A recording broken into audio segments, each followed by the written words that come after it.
BJP ఆఫీసులో కేంద్ర మంత్రి కిషన్ రెడ్డి మాట్లాడుతున్నారు. లైవ్ చూద్దాం. ఆ అసెంబ్లీలో ఎవరైనా మంత్రులు ప్రాతినిధ్యం వహిస్తే మంత్రుల మీద ఛార్జ్షీట్లు పెట్టి ముఖ్యమంత్రి కుటుంబం మీద అనేక రకాల ఆరోపణలు చేసి ఆ రోజు కాంగ్రెస్ పార్టీ అధికారంలోకి వస్తే మేమందరినీ జైలు పెడతాము, 1,00,000 కోట్లు వసూలు చేస్తాము. ఎవరు చెప్పారు? రేవంత్ రెడ్డి చెప్పాడు, రాహుల్ గాంధీ గారు చెప్పారు. మరి ఇంతవరకు ఏ ఒక్క కేసు మీద ఏ ఒక్కరిని కూడా బీఆర్ఎస్ అరెస్ట్ చేయలేదు. ఆయన అసమర్థతను తప్పిపుచ్చుకోవడం కోసం, ఆయన చేతగాని తన నుంచి తప్పించుకోవడం కోసం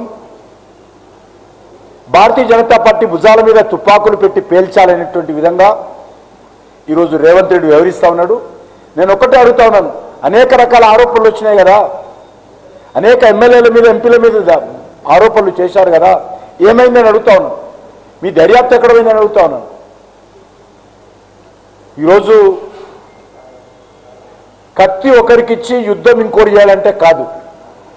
అధికారంలోకి వచ్చింది కాంగ్రెస్ పార్టీ, చేయాల్సిన బాధ్యత ఉన్నది, తప్పకుండా వాళ్ళు చేయాలి.